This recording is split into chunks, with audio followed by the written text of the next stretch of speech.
So what happened on Lag B-Omer, and why is Lag B-Omer a time that we celebrate? And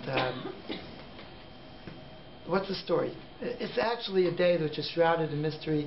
Many of us heard, some of us maybe have been there, that there is a great gathering by the kever of Shimon Bar Yochai in Meron on this day with tens of thousands, I don't know, perhaps even hundreds of thousands of people. They say it's the biggest of the whole year of any gathering of Jews. It's by the kever of Shimon Bar Yochai on this day of Lag B-Omer. In general, the days of Sphira, and we're familiar with this, are days of somewhat of mitigated joy. The days where it's a kind of a mourning, right? There's something diminished, and not listening to the music, and not having the chasanas, right, and the haircuts, and so on. Well, why is it a time of mourning? So we know that the Gemara in Maseches Yevamos, I think it's Daf Samach Beis, tells us the story of Rabbi Akiva. In the story of Rabbi Akiva rose to become a great teacher of the Jewish people. So great that he had 24,000 Talmidim. He had 12,000 pairs of students, 24,000 Talmidim, and it was amazing. Klal Yisrael was bursting with Torah scholars of the Talmidim of Rabbi Akiva, the renaissance that he had made in terms of Torah study, and it was a time that it wasn't a bright time in Klal Yisrael. We're talking about following the Churban Bayis, and it was a very difficult time for the Jewish people. But Rabbi Akiva rose in this time and taught Torah. But it says in the Gemara that Rabbi Akiva's Talmidim, all 24,000 of them, all perished. And they perished within a period between Pesach and Shavuos. And why did they perish? So the Gemara says that they were loinagu kavod. They didn't respect each other properly. They weren't noeg with the proper kavod one towards the other. They were great, and they were very great, and they were much greater than we are. But we know that the Gemara pinpointed this flaw, and even if on our madrega maybe we wouldn't have seen it, then perhaps it says in the Sefer Mishnah of Aaron from Aaron Kotler that we wouldn't have noticed. We would have looked and we would have saw, look, it looks like they have a wonderful relationship. But what was demanded of them was something higher, and that kavod was lacking. And that was so astounding to us to think about, that because of a lack of kavod, they would all perish. Now we know that the Beis Hamikdash was destroyed for sinas chinam. So this is something that sinas chinam was the hatred that was baseless hatred, and that was not long before that the Beis Hamikdash had been destroyed, and it needed to be rectified. But even more so, why was it during this time between Pesach and Shavuos that they were taken to task for this? And in light of what we've said until now, it actually makes sense, because this is the time between Pesach and Shavuos where we really need to rise to the level of respect one for the other, and respect for the Torah that each one of these scholars represented. And because of that, that's why there was a midah of din, of judgment, on them during this time. In order for them to be able to be the transmitters of the Torah to the next generation, it needed to be pure. And there are 48 ways, 48 kinyanim of Torah, says in Pirkei Avos, and 49 days of Sfiras HaOmer, and there's a tradition that these are times to work on these 48 kinyani Torah, and one of them is dibuk chaverim. One of them is clinging to your relationships with your friends, of having that closeness, dibuk, like devek, of glue, sticking with your friends, of having the connection with your friends. That's one of the acquisitions that we need to acquire the Torah, and they fell short in this. So, and that's something that we work on during this time, getting to the Dibuk Chaverim. So Rabbi Akiva's students died during this time, and there's a tradition that they stopped dying on Lag B-Omer. According to some, the days ended. They finished dying on Lag B-Omer. There were 32 days till Lag B-Omer, and then the 33rd day they also died. But on that day they stopped. So Mikzas Hayom Kikula, part of the day, it's like the whole thing. So the most observe the night still not to get a haircut or not to start listening to music, and then the morning is already Mikzas Hayom Kikula, already a little bit of the day passed. Like if someone was sitting Shiva, the seventh day they would stop. On the seventh day they would stop in the morning. So that's a time to celebrate. Now the thing is that this is one of the reasons why we celebrate Lag B-Omer. Because the Gezerah on the Talmidim of Rabbi Akiva to die was finished.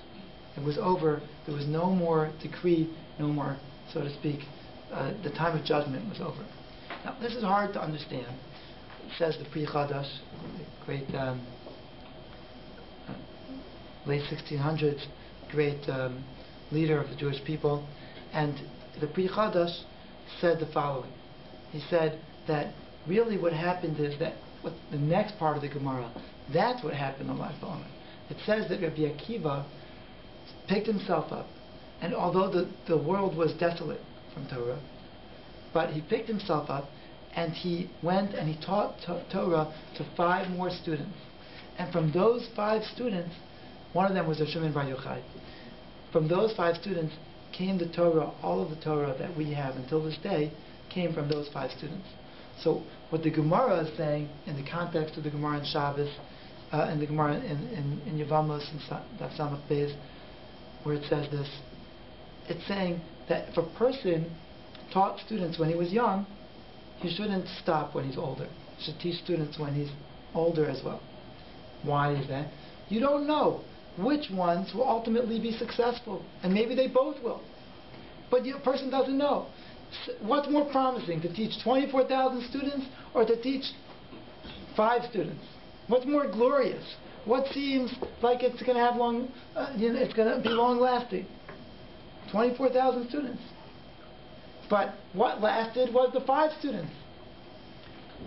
Rabbi Akiva wasn't as dynamic as he once was in his old age, and he felt like his best years were behind him. But he didn't stop, and he picked up, and he did that, and he taught. And so the Pri Chadash says, and it was actually what we're celebrating on Lag B-Omer, is the continuity of the Torah, which was continued through those 5 Talmidim, and that started on Lag B-Omer. So that's according to the Pri Chadash, the way he looked at it. Now, Aaron Kotler said in his time a beautiful idea. I believe it's still true on some level, and this could invigorate us, this idea. He said, the greatness of Rabbi Akiva, that's amazing. But think about the merit of these 5 students. The 5 students were doing the job of what previously was the job of 24,000 students, who were the ones who were going to transmit the Masorah to Klal Yisrael. And now they were gone. So these 5, they were doing the job of 24,000. So Aaron Kotler said, there was a Holocaust. The Torah world at large, the numbers were destroyed. Great sages that he knew about and others from the previous war knew that the best had been taken. And he said, but those who study Torah in this generation, you're like those 5 of Rabbi Akiva. You're carrying the merit of 24,000. 5 carrying the merit of 24,000. And unfortunately we know that although Baruch Hashem, there has been an increase of Torah study, but the percentage of the Jewish people that are perpetuating the teachings of the Torah, we in this room are a small percentage of the Jewish people. And the zechus, the merit of studying Torah and of transmitting it to our families and to the next generations, that's an unbelievable merit that we have, especially in a generation when we've lost so much. And that was the merit of the students of Rabbi Akiva that we can keep in mind. Now, Rav Shimon Bar Yochai, who was a student of Rabbi Akiva, is famous for the Zohar. He authored the Zohar. And the Zohar, otherwise known as Kabbalah, was the hidden teachings of the Torah. Okay, this is Torah Sheba'al Peh. It's not something that was made up by a certain sage. The reason why it's called Kabbalah is because it was accepted from generation to generation. But it's been preserved and kept secret, only to be studied by those who are on a high level of sanctity and a high level of perception and understanding, with the proper conditioning that they won't distort it and they won't misuse it and they won't misunderstand it. So, for example, the Ramban, who is a commentator on the Torah, so he says that many times that he'll tell you the words of Kabbalah, but he says in the Hakdama, he says, I'm going to write B'migala Tefach, 1 cubit, but for every one that I reveal, there are 2 that I'm not telling you about. And I'm just giving you the hints. And you won't know how to decipher it by studying my words, unless you have this Masorah that you were taught the Kabbalah. But otherwise, study the rest of my commentary and ignore those parts, because you won't be able, you won't know how to interpret it. Well, Rav Shimon Bar Yochai taught the teachings of to his students of the Zohar, and in later times it was the Arizal, and the Arizal also, it was in the city of Tzfas where he gave it over to his student Rav Chaim Vital, but he celebrated this day of Rav Shimon Bar Yochai, the day of the Hilula of Rav Shimon Bar Yochai. That means to say the day of the passing of Rav Shimon Bar Yochai, when Rav Shimon Bar Yochai passed away, as being a day when so much Torah was revealed in this world. The great light of Torah, of the secret Torah especially, was revealed on this day. That Rav Shimon Bar Yochai writes in the Zohar that when it was time for his end was drawing close, he realized, and it was revealed to him, that he's going to be exposed to him teachings that he wasn't privy to before, and he wasn't going to be able to teach before. Hashem gave him new insights into the teachings that doors opened up before him. I can only explain it at my level. I don't know what it means, but when in the teachings of the Torah, it's like corridors, and when a person gets into one corridor, then he can see the door to the next, and when he gets into one corridor, he can see the door to the next. And Rav Shimon Bar Yochai had a special merit, similar to that which Eliyahu Hanavi had, giving over to his student Elisha, that he said, if you could see me when I go, then you'll get Pi Shnayim Baruchi, double of what I had. That's what Eliyahu told his student. So that the light of Torah was burnt bright on this day. The student of it's recorded I saw that written in the Vilna edition of the Zohar. It's recorded that a student of Rav Shimon Bar Yochai said that on the day that he passed away, there was a tremendous fire that surrounded the home of Rav Shimon Bar Yochai until the end of the day. And when the day was over, then they were able to see that their master Rav Shimon wasn't alive anymore. But the point being that and it's not so widespread, or it's not as widespread by us in the diaspora, but it is brought. Some people do it, but in Eretz Yisrael, wherever you go, you'll see it, that they burn bonfires. And my kids, I was in Eretz Yisrael last year and the year before, and my kids greatly miss getting ready for the bonfire. Starting from before Pesach already, they're working on it and they're building, and such a thing now in America you have to have much more supervision because it's dangerous, and they couldn't allow it to happen on the same scale that it happens. But when you stand by that bonfire, and you have to stand very far away because of the enormity and the power and the heat of that fire, you have to stand very far away, and they rope it off. But you've never seen like this. It's not like the kind that just roast marshmallows on. You can't get anywhere near that fire. And you see this fire, and we should never see a fire, of this proportion, unless it's for Lag B-Omer. But the power, it's unbelievable. And you see how it's rising up and going higher, like bellowing.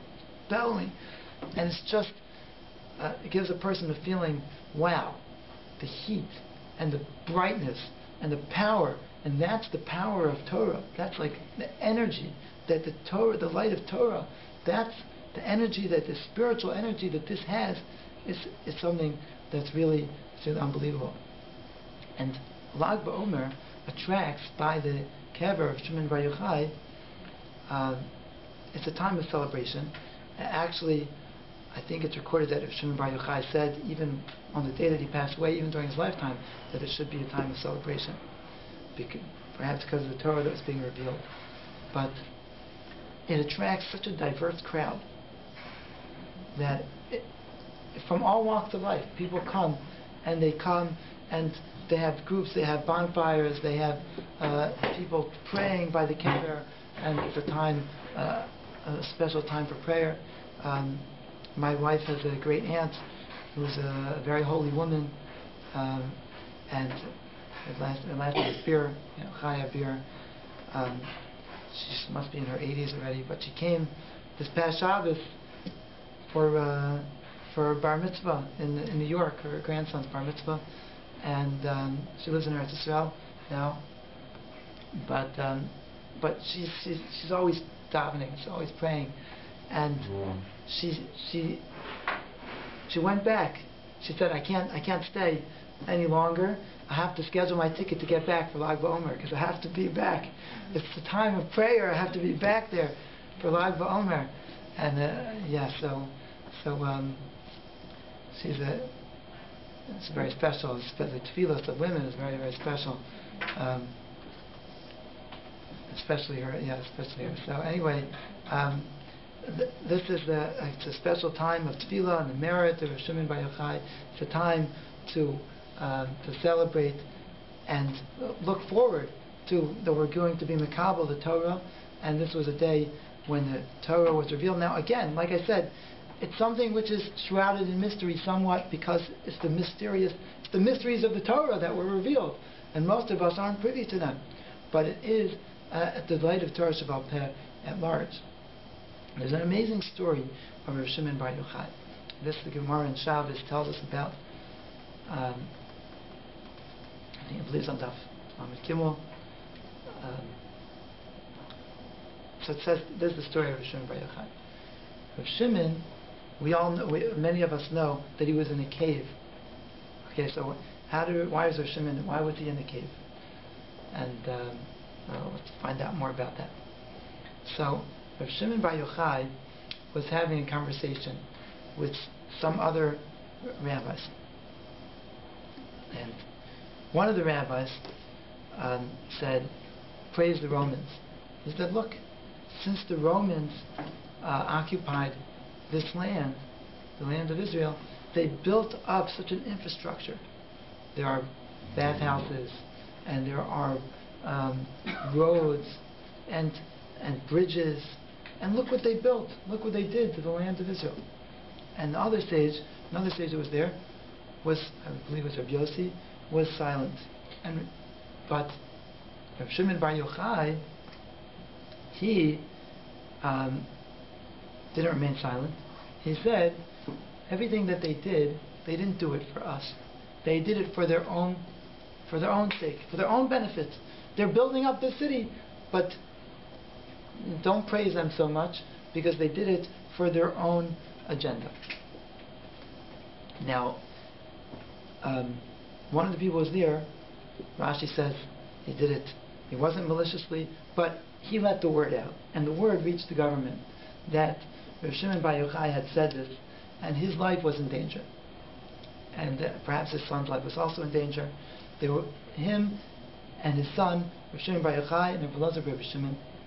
And the first step wasn't the cave. The first step was that they left their home, and they went to the Beis Medrash. It was a small Beis Medrash, and they wouldn't leave. And every day, Rav Shimon's wife brought them some bread and some water, and that is what they lived off of.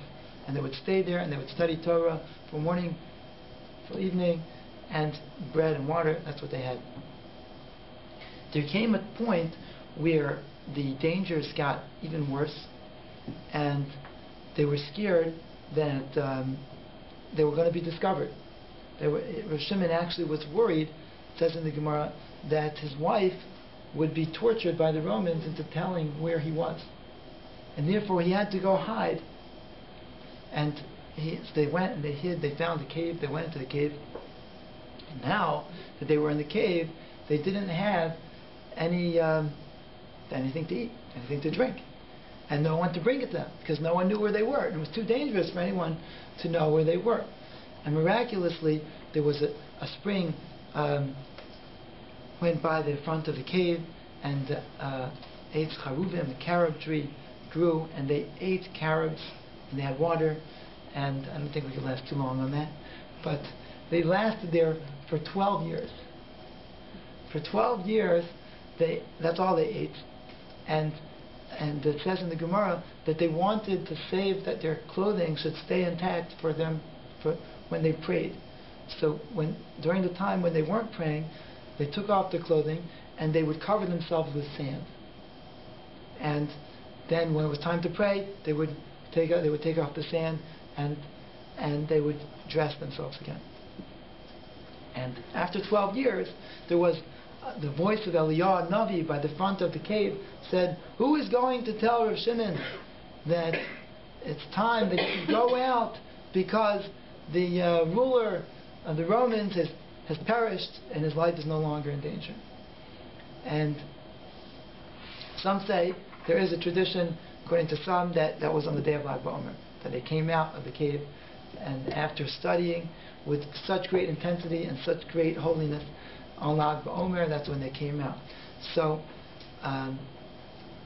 actually it ended up happening that they were so holy, and Rav Shimon held others to the same level, that Hashem had a taina on him, had a complaint on Rav Shimon that you're not ready to come out. You should go back into the cave. And they went in for they stayed in for another year. They went back in.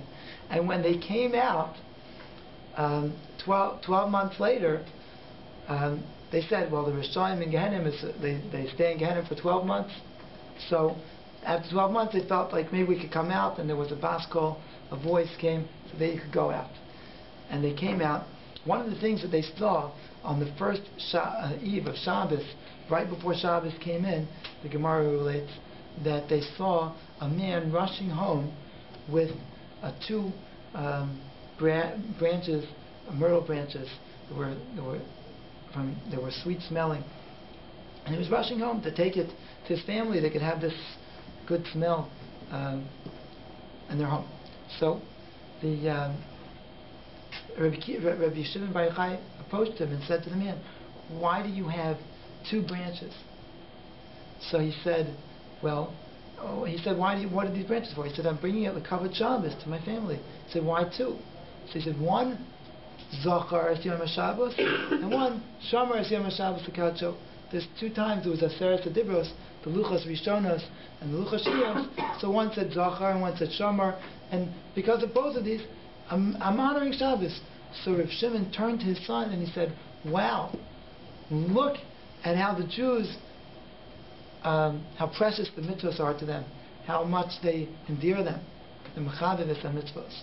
So This was the message of Rav Shimon Bar Yochai. Once he went back in, now he had a certain respect for even the simple Jew that he saw. So, it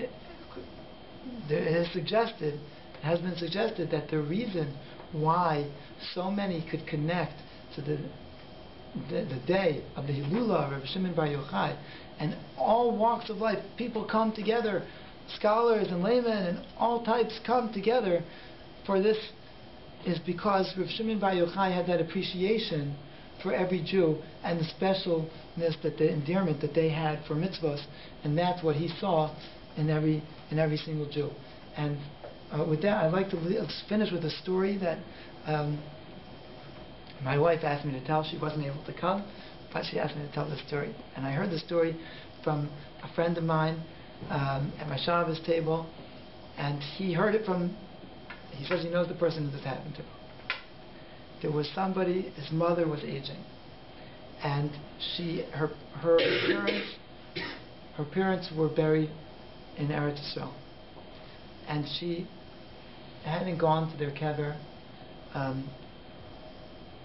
maybe it could be in many years, and she wanted somebody to go pray at the kever. She asked her son if he could make the trip to Eretz Yisrael to go to daven at the kever, and he went.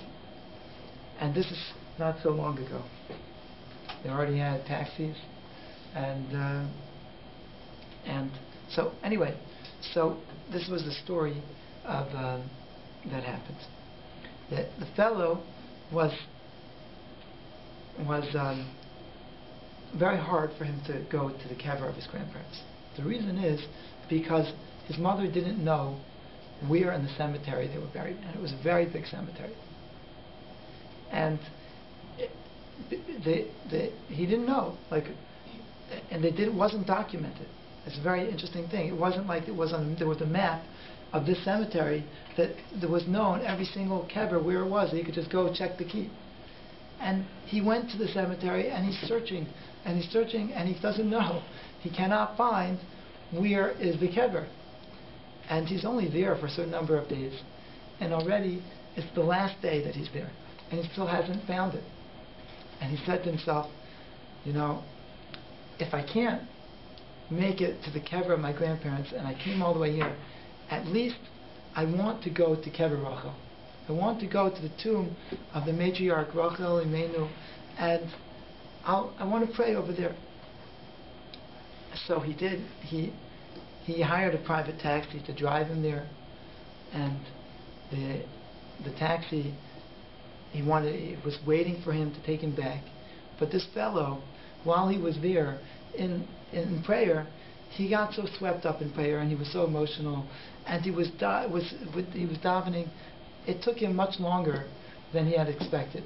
And when he came back to the taxi, the driver was furious that he took so long and he's wasting his time, and I've been waiting for you the whole time. So the man said, he was apologizing, and he said, but I'll pay you for your time. I'm going to pay you extra. Don't worry. Please forgive me. I'm paying you extra for your time. And okay, so he paid him the amount that he could have made in a different job. He paid him extra for that time. So anyway, they start talking, and the man says, okay, so when are you going back to the airport? Do you need someone to drive to the airport? Oh yeah, why did you come? Where am I taking you now? I said, okay, I'm going to Shari Chesed. That's where I'm staying. So the man's driving towards Shari Chesed, and when he says what street, so he tells him what street. So he says, what house are you going to? So he told him what number house. And as they're driving, and he told him what house, the driver said to him, 1 second. No way. That's where my grandparents lived. So the man who was visiting said, really, that's where your grandparents lived? I'm staying. That's where my grandparents lived also, and I'm staying in the apartment. I'm staying in an apartment which was owned by my grandparents. And now my mother owns it. I'm staying in this apartment. So the man says, is it the first floor or second floor? What? So he told him which apartment. He said, that's where my grandparents live. So the guy he said, are we related? Are we cousins? He said, no, 1 second. Let me tell you a story. When I came to the airport, when these people moved here, I was the taxi driver, and I drove them to where they were going to live. And I wasn't religious, still not religious. I didn't come from a religious upbringing, but they were so warm to me, and they invited me that to come to have some Shabbos food with them. I would come every Erev Shabbos, and I would eat in their home. And that was they became my adopted grandparents. They were my Saba and Savta. And that's why they're my grandparents. So he said, this was my grandparents. So the man said, and you should know that I still keep a kesher with them. So they said, what do you mean? He said, I go once a month to pray at their grave. So the man said, really? I'll take it. He said, could you take me there? He said, sure. So he drove him. Instead of taking him to the apartment, he took him to the kever of his grandparents.